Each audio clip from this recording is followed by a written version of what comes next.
I'm Therese Flaherty. I live in Philadelphia, the contested state of Pennsylvania. And I've been working with the Elders for Sound Democracy now for about 5 years. It has, I'm going to just quickly introduce our program today. And because we have a few new people, also who we are. We are elders we've thousands of people who are interested, hundreds working at this point in get out the vote work and to educate ourselves, really. I think of us as a group of very thoughtful people trying to figure out what to do that can make a difference to help our democracy thrive. And we do it from across the country. We do it together, which really helps. If I'm for myself, I will speak as I'm feeling beleaguered, knowing that there are others who are thinking about the same way I am and inquiring. It's very important. And so we have been small group working and bringing together many others. Will tell you that we are beginning to keep track of some of our get out the vote impact. And I can share with you that we're tracking imperfectly at the moment, but our tracking will get better. We're tracking work that folks are doing in writing letters, writing postcards, making phone calls, doing canvassing, and making presentations about Get Out the Vote to different parts of our organization and to others. We've sent over 4,000 postcards and 6,000 letters, and I know because I've been helping and not reporting.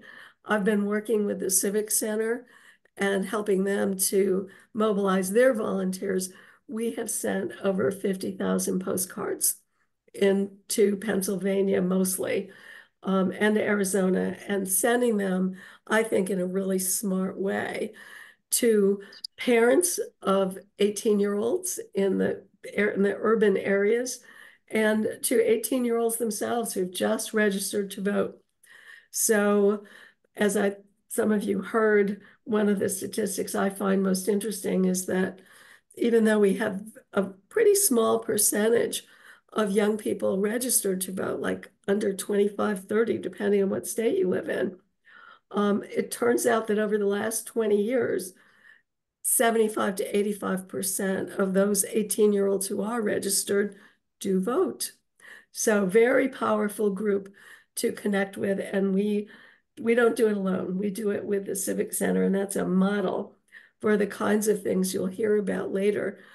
Today, I think we're going to highlight another partner and have a speaker a wonderful speaker who will inspire you from the Environmental Voter Project, and different colleagues will talk about different things. And I now need to, and there will be time for everyone to talk and to be in breakout sessions. And then finally, at the end of this day, and then tomorrow, you'll get an email, which gives you all the details you need to know if you'd like to follow up on anything specific. And I know it is now my responsibility to turn this over, I believe, to Joff. Is that right? Correct. Thank you. So, right, I am now going to take you through some slides, a few, that will highlight things that we can do in the remaining days before the election. Let's see.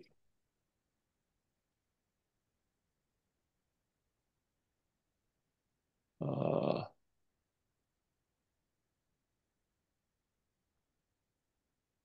Looking for slideshow.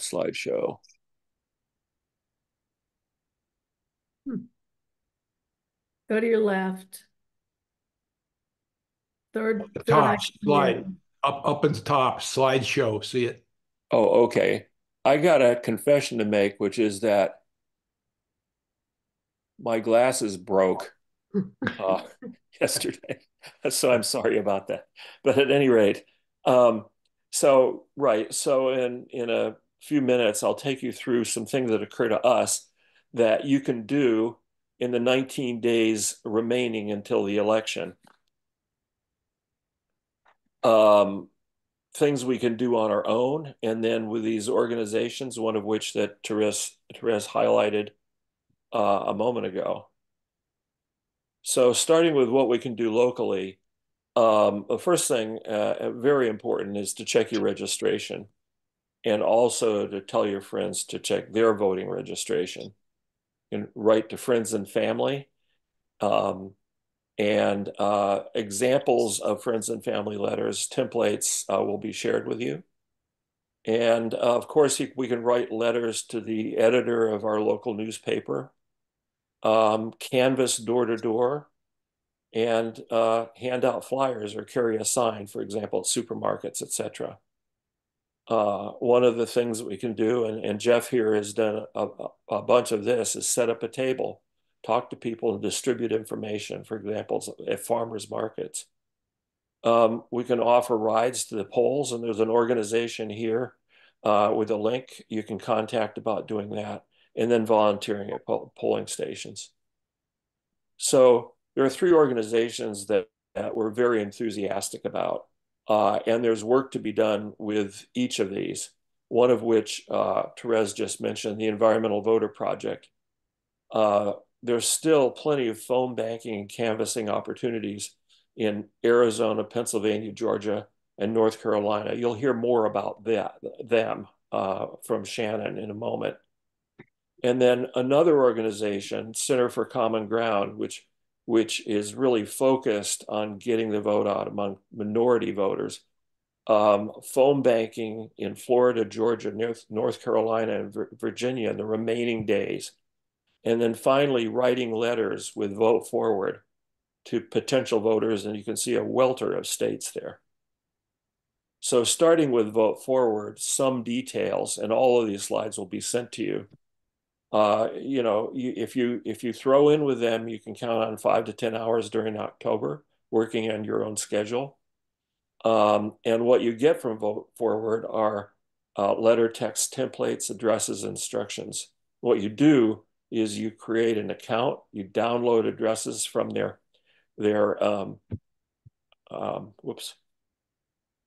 site, and you need to provide paper, printer, envelopes, and stamps.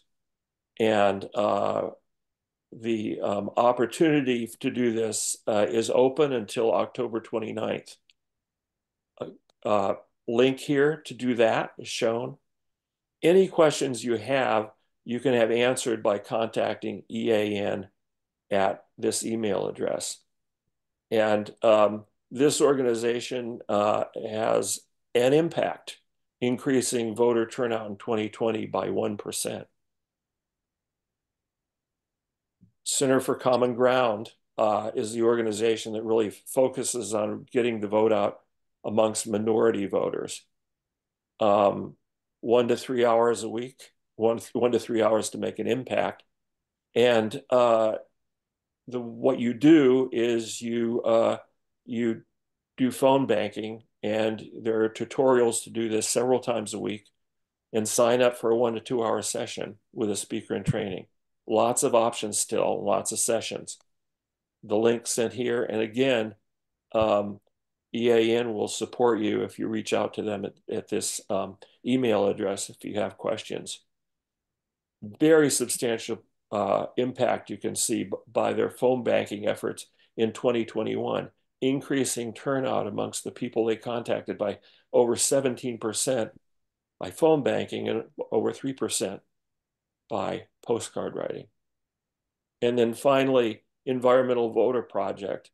Lots of activities still in Nevada, North Carolina, Pennsylvania, and Texas. And Shannon actually, who's about to speak, will tell you much more about this. But I do want to highlight here that what this organization does, focusing on low prevalence voters, actually has had a substantial impact since 2015, contacting almost 2 million voters and contacting over 10 million voters and turning almost 2 million of them into voters who vote in every election. So more email addresses here, some of these redundant. But what I want to do now is turn this over to Shannon Siegel, who's with us, who's one of the principals in the Environmental Voter Project, who will tell you more about opportunities with EVP. I'll stop sharing. Thank you. Shannon, are you with us? I am. It's great to see everybody. I see a lot of familiar folks as well as a few new people. So I'm very excited to be here. All right. I am going to jump right into it. I have a few slides for y'all. Just nothing will be super specific to these, but I like to have a visual aid myself. So I'm Shannon Siegel with the Environmental Voter Project. I have had the pleasure of knowing many of you in my 5 years being here on staff. And I'm our organizing and field director. So I get to work with our wonderful partners like ECA and EAN, as well as many other great groups like Third Act, which I know many of you might be involved in as well. So since we have so many familiar folks, I am not going to spend much time today talking about why we do what we do or exactly the nitty-gritty of it.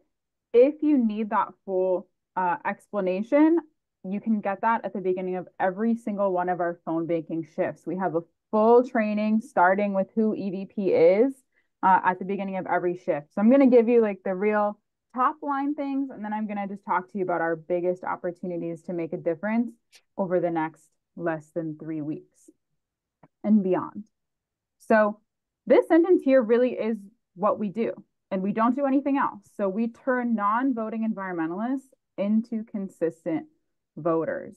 So there have been clearly over 10 million of these folks that we have contacted since 2015 across 19 different states. So there is unfortunately no shortage of people who identify as top issue environmentalists, meaning that when you ask them, they're highly likely to say that either climate change or clean air, clean water in the environment is their number one most important issue when they vote. These are really, really strong climate supporters, but they are considered unlikely to vote in their upcoming election. So in this case, these are folks that are considered unlikely to vote in this year's November 5th general presidential election. Those are some pretty inconsistent voters. Most of them have never voted before, or they haven't voted in 12 or more years. So these are really high potential folks. We know when they vote, they will prioritize climate.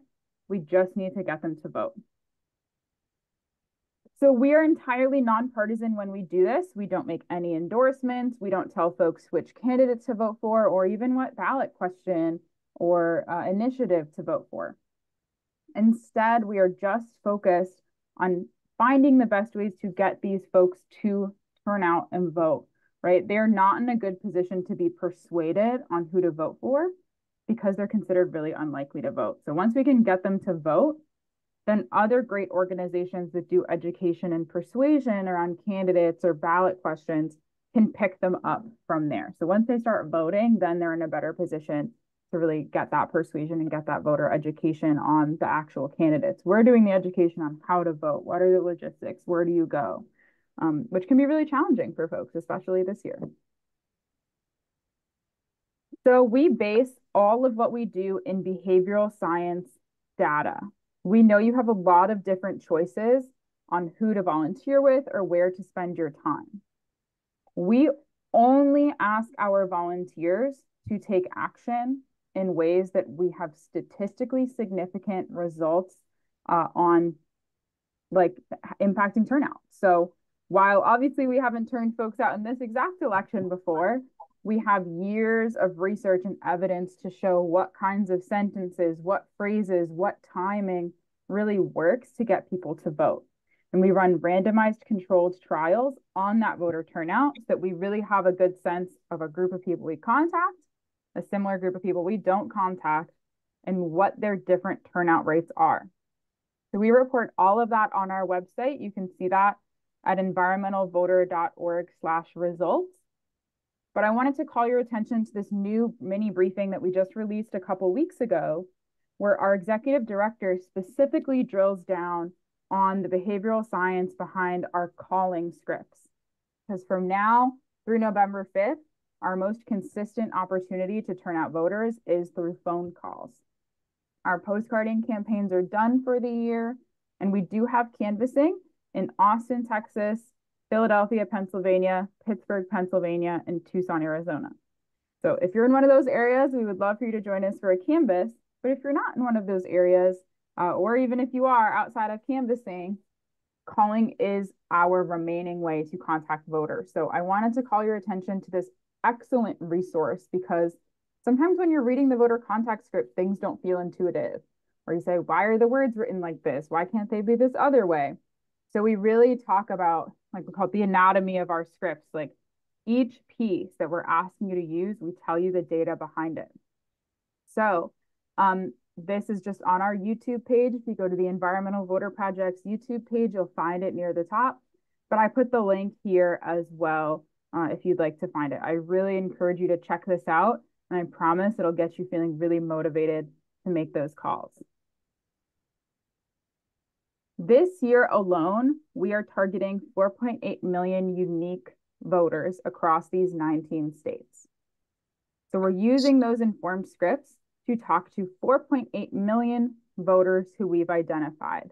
So as you'll see in these target states, it is a whole mix of states. These are the places where we have the highest concentrations of low propensity environmental voters. That's a mouthful of a phrase, but what that means is that these are the places where these non-voting environmentalists make up significant parts of the electorate. You'll see we don't have Michigan, we don't have Wisconsin on the list. It's not because those states aren't important. I don't need to tell you they are very important, but there's just not enough of our targets there for EVP to be the best group to mobilize those voters. So we're going to stick to the places where there's lots and lots of environmentalists. And, you know, once we exhaust this 4.8 million, maybe next year, we'll look into some additional states, but we've got our hands full with these folks so far. And we're going to need all hands on deck to contact them. It's not easy to contact all these folks, but we have the proven methods to help you do so. And I've pulled some specific results out as well. This is not because we don't have 2023 results. We've got plenty of 2023 results, but actually odd year elections are easier to see an impact in because fewer people vote. This is our last like big election year in 2022. And I just pulled out a few diverse campaigns where we had a statistically significant impact on voter turnout. So you'll see we have done postcards as well. I mostly put this here so you have a sense of comparison. So you'll see in 2022, we had results from phone calls alone that ranged between, in this case, 1.1 and 3.6% increase in turnout of our treatment voters over our control voters. And then I put one example here of the November 2022 Maine general election, where we did both mail and phone calls. So we are planning to, you know, multi-layer most of these methods this year. We're throwing everything in the kitchen sink at these voters. But on the right here, you can see just like what these numbers mean. Because I can tell you 1.1% or I can tell you 3.6%. But this is just an example of, in that specific election, with that number of voters we contacted, how many voters specifically turned out solely due to EVP's efforts. So obviously you see like 82 here. That is, in most cases, not going to swing an election. But when we're talking in particular swing elections this year, or really close margins or local elections, you know, 1,000 voters, 800 voters, these are really important. So especially if you think about scaling this to the 4.8 million voters we're contacting this year, in many states, environmental voters are likely making up even more than the expected margin that we will see in these elections. So as I noted before, you can check out our website to see these results and other results in more detail. But this is just me upfront telling you, if you're thinking about something you want to do this year that will make an impact, I can promise you EVP phone calls will do that. Not to say other groups or other opportunities won't be impactful, but I can promise you that this is going to be a good use of your time. So we still have plenty of phone banks left before November. We have phone banks almost every single day in October. So don't wait until November if you haven't done it yet. every Friday, we have a partnered phone bank with Elders Climate Action and EAN at 11 a.m. Eastern Time. Pam from ECA leads that phone bank. So if you want to give it a try, I highly, highly recommend you join us this Friday or next Friday and give it a try. You don't want to wait until it's really, really busy in November and the stakes feel even higher. Give it a try. Pam or any of our other excellent phone bank leaders will make sure you get on those phones. I promise, no matter what level of tech savvy you think you are or activism experience, we are ready for you.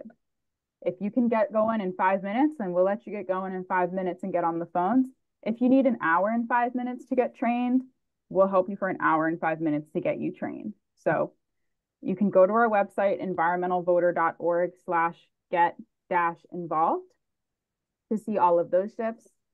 And I encourage you now to look at your calendar for November 1st to 5th, and sign up for one of our big final push GOTV phone banks. That's Get Out the Vote. We have 27 shifts planned in those 5 days that are 2 hours each. Pam from ECA will be leading actually a number of these, but we're keeping that 11 o'clock Friday time consistent. So if you've joined, you can do Fridays at 11 Eastern. You can go right up through November 1st with that, and we'll have an opportunity for you. So we have a quick link for that, environmentalvoter.org/GOTV2024, where you can see all of these shifts, and we've listed them out on the website in all US time zones so that you don't have to try to do any of the math on that. This graphic just has Eastern and Pacific to make it easy, but you can check out the website for all of your opportunities. So I highly encourage you to join. You don't have to commit to the entire 2-hour shift if you can't, but at any point during any of these, we'll have a trainer on deck to help you get on the phones and talking to voters. So I certainly hope to see all of you there, as well as your chapters. I put the link in the chat so that you have it, and I'll also put the link to these slides so that if you'd like to share those with anybody, you are welcome to. Thank you all so much. Shannon. So questions for Shannon?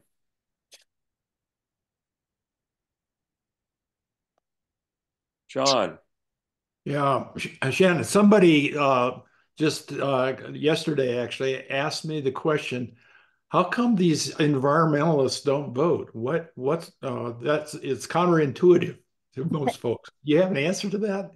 So when we first got started at EVP, we tried to find the answer to that.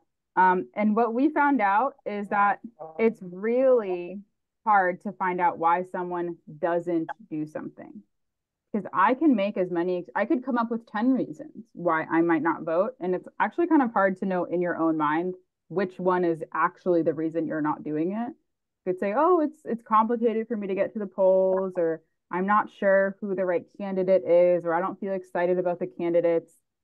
It's hard. It's pretty impossible to get people to accurately tell you. But the good news is that regardless of people's reason, the methods to get them to vote are actually quite consistent. So even if someone tells you that they're not voting because they're disillusioned, or they tell you they're not voting because they don't know the logistics, giving a really simple social pressure-based script helps get all those folks out to vote regardless of the reason. And the other note I'll add quickly is that when you look at the demographics of our target voters, there often is a lot of overlap between voters that we know face a lot of voter suppression. So Black, Indigenous people of color, lower income voters, younger voters. So in some cases, it's not that people aren't voting because they don't want to, it's because there are significant barriers in place, which our scripts also help inform folks of all of their voting options, like mail or a drop-off that might be more accessible to some folks. Thank you. So Ken, you have a question? I do. Thanks. Thanks so much, Shannon, for your presentation and all your work. I'm confused about who these voters are, and it's important to me because of what message we would put to them. I guess if they're strongly environmental supporters, I can't imagine why they would not want to be just can't wait to get out there and vote. You know, I care about the environment. I care about a lot of issues, authoritarianism and demonizing and misogyny and reproductive rights, all these things. And I wouldn't dream of not voting. So like, who are these people? Because I would want to gear the message to persuade them to overcome whatever it is that's making them think, even though I care a lot about the environment, I am perfectly comfortable with Trump being elected and doing disastrous things. Yeah, so as I just mentioned, you know, the message, there's actually a lot of data that shows that using an issue-based message, so saying you don't want authoritarianism, make sure you vote, or your vote really counts, make sure you turn out because you live in a swing state. Unfortunately, those messages are not as effective, and in some cases not effective at all. But really simple social pressure-based messages that are like, everyone on your block is voting, or thanks for being a good voter, can I count on you to vote, make sure your friends and family vote. That like kind of playground level, people not wanting to be left out, people not wanting to be different, that's really what works. So in terms of who these folks are, as I noted, they're often younger people, so disproportionately under the age of 35, disproportionately women, disproportionately people of color, specifically Black, Indigenous, and Asian American identified voters. They're disproportionately low income, disproportionately live in urban areas. So in many cases, it's not that folks are not voting because they don't want to, but because there are more systemic barriers in place. So a big piece of our scripts is just walking through the logistics of voting so people know what to expect and making it easier for them. So they can't vote on election day, we're going to give them their option to do it in person early or get a ballot in the mail where that's a possibility. And that is proven to get them to vote. I just threw a link in the chat as well for a longer video. I mean, so just a few minutes on like how we identify these folks and some demographic trends. So that has some more detail there. Thank you. Casey. Thanks a lot. Yeah. Hi. I'm sure I'm not alone in feeling a little timid about phone banking. I'm sure your training addresses this, but I was just wondering, I need a little more incentive to sign up. And I was wondering if you could give a couple of anecdotal examples about the rewards involved in phone banking. Absolutely. That's a great question. So first off, I will say technologically, you can phone bank on your own or at a phone bank, but I strongly recommend doing it at a phone bank because even on Zoom, we can feel a better sense of community. And I find I am much more incentivized when I say, you know, I'm going to join this event and people are counting on me to be there. So I really recommend joining one of those ECA 11 a.m. Eastern time, 8 a.m. Pacific time phone banks because you'll probably see some familiar faces. Just like having a gym buddy can help you go to the gym or go for a run. Like if you tell your friend you'll be there, I find honestly that really helps get you there. And then at the end of every shift for the last 10 minutes, everyone shares their experience. So some people are going to say, it was really hard. I had a few bad conversations, but then somebody else will share a story. And these are all true anecdotes of, for example, we reached a voter in their 90s recently who said, well, I always used to be a good voter, but now I'm homebound. And so I can't vote. I can't get out and vote. And our volunteer got to say, I can help you request a mail ballot. So you actually can vote. Like maybe the last time this person voted, vote by mail wasn't an option and now it is. And we're going to walk them through that process. We gave them a link. The voter said, I don't use the internet. I don't know how to get that link. And then we gave them the phone number and told them exactly what to request over the phone so that they wouldn't even need the link. That was one really great story. And then often in some of the places that we call where people don't often call, like the non-swing states. For example, we called a voter in Nebraska the other day who was very excited to hear from us and said, no one has ever bothered to ask me to vote before. Oh my gosh. You know, so that one felt really good. Like, I think we often expect people might be adversarial or might say like, why are you telling me what to do? We're not telling them who to vote for. We're not asking them for any money. Most of the time people like have an exhale and they're like, oh, you're just trying to give me information. So that's another good experience where honestly, most people, especially in non-swing states, say like, thank you for giving me this information. No one has bothered to do that before. And that feels really good, even when you do have a couple hard ones in between. Thank you. Wendy, you have a question. Yeah, I do. First, I just want to say your talk has been very inspirational here, and I think given us a real feel for we can do this. So thank you for that. Can you give us a feel for the average length of a phone call? Like if you're in a 2-hour phone bank, what's the average length? How does, and I'm sure they're all different, but. Yeah, so great question. For most of our phone banks these days, where you are calling, it's like an hour and a half phone bank, and you'll probably make between, if it's your first time, maybe closer to 30 or 45 minutes of calls. If you're a returner, closer to an hour of calls. So with about an hour of calls, you're expected to have about 10 actual conversations where you convey a message. So that's, you're giving either the voter or someone in the voter's household information. Okay. In addition to those 10, you'll also have some that are the wrong number, the person moved. If they moved, we'll give them information on how to re-register where they are. But of those 10 conversations, usually when you're conveying a message, that call could be anywhere from 30 seconds to like 4 minutes long. The 4 minutes is usually, as I mentioned, that voter that really needs to be walked through the process.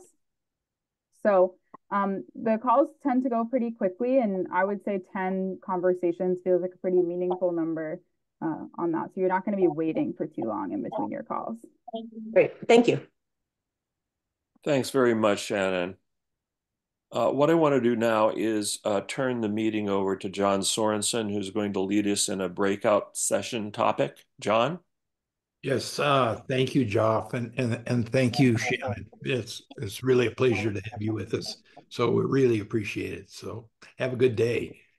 Yes, we're going to break into small groups now. And I put some questions in the chat.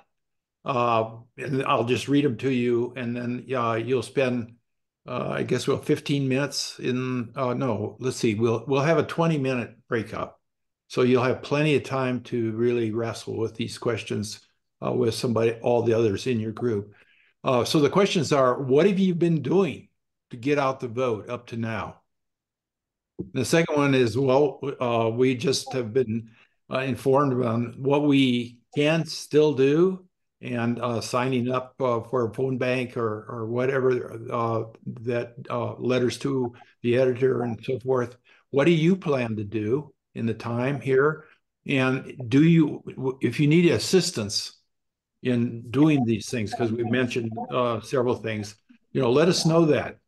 And then the third thing, which is probably the one that it'll spend the most time on, is how do you feel about these elections? What do you really feel about this and your participation in it? And so delve into that too. And so have somebody in your group be take some notes, because after you come back, we want to hear from everybody, and it's through whoever takes notes in your group. So Crystal, why don't let's see, we got 16 here. Why don't we break into group of 4 each? So 4 groups of 4, and we'll work with that. Maybe we don't have 4, but we'll do what we can. Okay. I don't know. Let's think about that again. How about groups of 3? That way we'll have 5. Go ahead. Okay. Yeah. There are 2, excuse me. There will be 2 groups of 4, and then yeah, that's fine. And then yeah, everything else will be 3. Good. All right, here you go.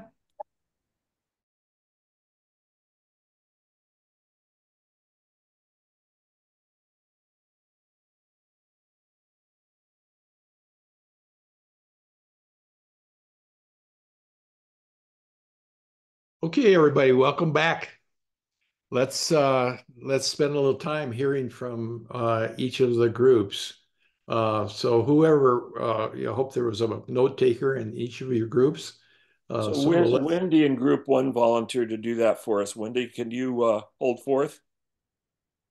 I would be happy to. So we had 3 people in our group, Joff, Ken, and me. What we've been doing is TCC postcarding, vote forward letters, canvassing in New Hampshire, Erie, PA, and phone banking in some cases.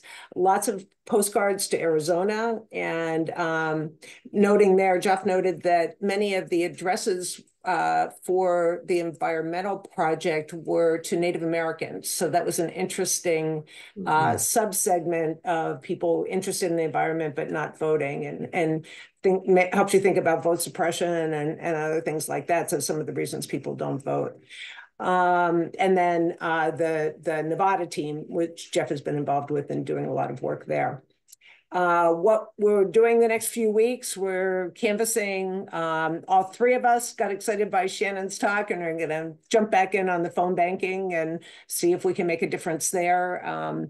And we said consistently talking with whatever group of people you're around. Are you registered to vote? Do you have a plan to vote? You know, friends, family, you know, wherever you are, just making sure that people are thinking about it, and pointing out up and down the ballot is super important. It's not just about the president, but we need to be looking at all parts of the ballot, including the amendments that might be up in our states. How we're feeling, I think this is going to be consistent, conflicted, you know, lack of good information, polls are unreliable, but we also don't want to get discouraged. There's positive news coming out in some ways as well. I thought a great quote by Ken was, I want to tell my kids and grandkids I did everything I could. So we thought that was very important. And the one thing that we did want to note that we liked working with EVP, Center for Common Ground, and the Civic Center is they are very good at communicating the metrics of this is the results that we see. And I think that encourages a lot of us that want to make sure what we're doing has an impact. Great. All And if right. I could add one other thing, in terms of what we're going to be doing, I mentioned I'm going to be doing, and other people can as well, voter protection, both as attorney voter protection observers, but also non-attorneys observers who will be the eyes and ears to make sure that there's no harassment, no voter suppression, no favoritism, and things like that. And then also it doesn't end the day people pull the lever. We've got to be vigilant to make sure the votes are counted and certified everywhere, and that no more monkey wrenches get thrown into actually transitioning power peacefully after the election, even if Trump loses. Okay. Okay, good thing. Thank you. All right. Who's next? So you should talk for group 2. If you wouldn't mind. Group 2? We were group 2. Oh, we were group 2. Okay. Well, we had a good talk. The 2 of us are actually working on newsletters. So we talked about how we're bringing, you know, trying to bring some get out the vote motivation in our newsletters. One was from Janice from Elders Climate Action, and I've been working on the newsletter for Elders for Sound Democracy. We talked about the full range of how, you know, we're sending postcards, letters, various things like that. High school registrations, Therese talked about that, the whole campaign there to get the youth vote out. And we talked about the same thing, you know, the feelings kind of ricochet between hope and worry. But we also talked about the sources of information that we use to sort of keep abreast of what's happening with the election and all the big issues. And with the things that were mentioned were NPR and also a number of the Substack writers, the writers who post their pieces on Substack. And there's a huge range there. And we went over some of those and which ones are probably, you know, the most useful.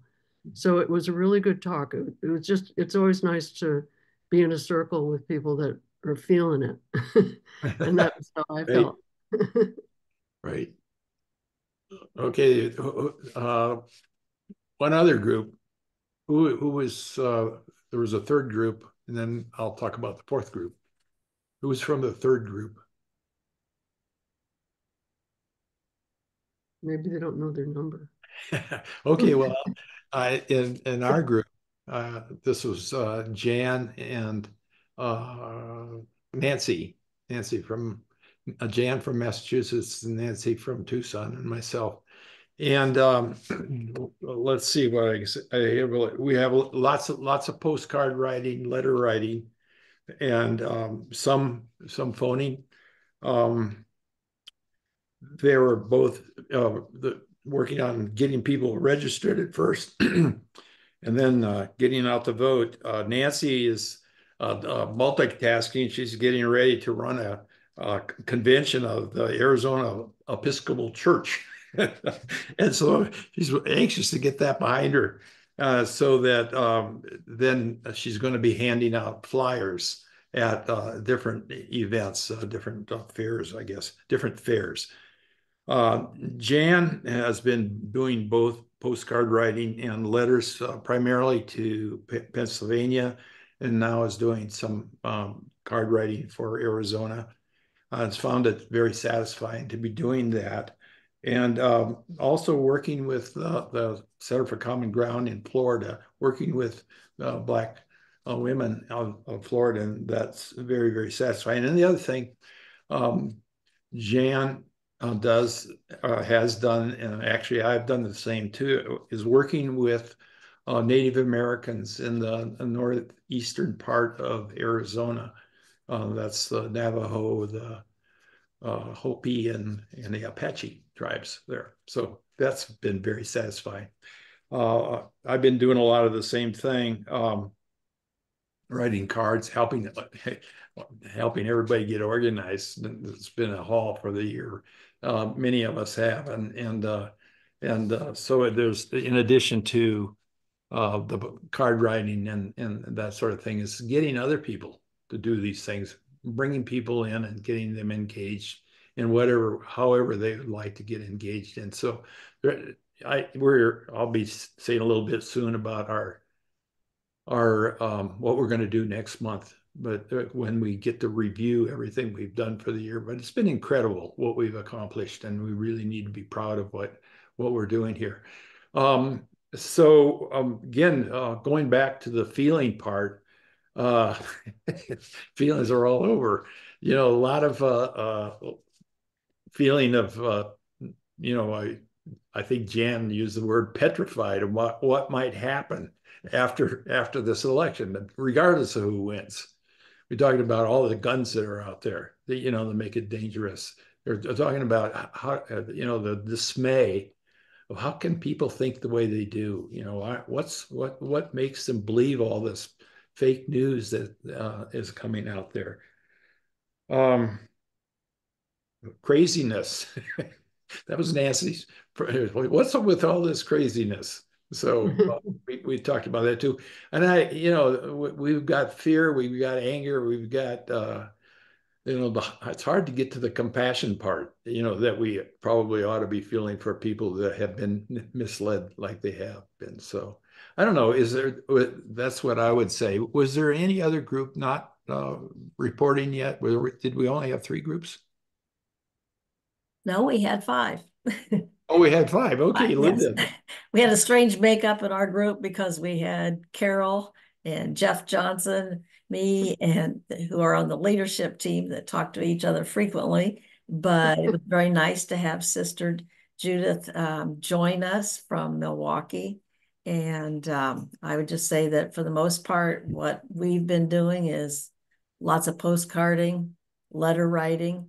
And then, of course, we our man on the street, Jeff Johnson, and with all of his tabling, handing out postcards, carrying signs, of course, had a lot of interesting tidbits to offer about making up his signs and what kind of message resonates or doesn't, where he had to change signs a couple of times because of comments about them.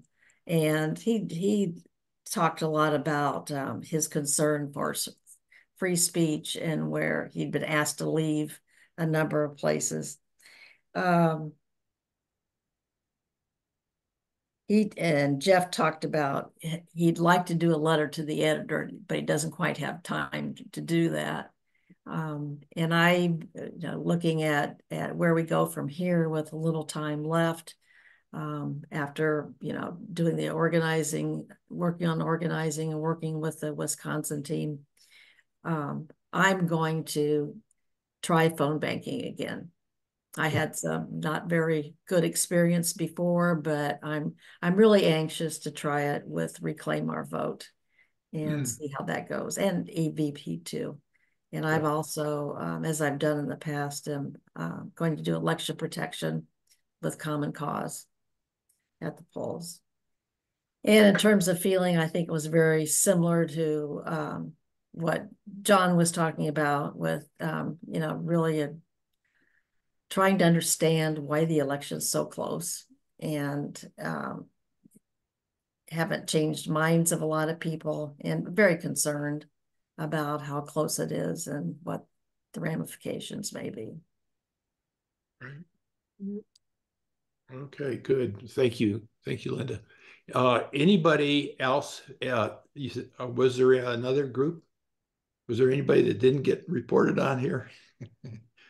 Okay.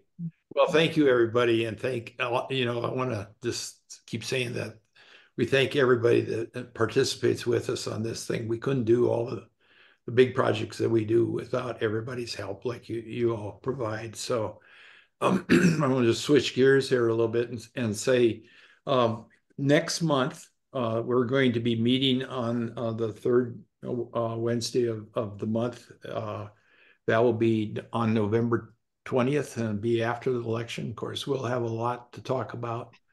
By then, hopefully that it'll be decided by then. That's whatever the outcome is, that will inform our agenda for that meeting. We will be summarizing what we have done, what we plan to do this year, and what we actually accomplished. We'll have some quantitative data to present, how many postcards we wrote, how many phone calls we made, that sort of thing. And we'll see how big a effort that will produce.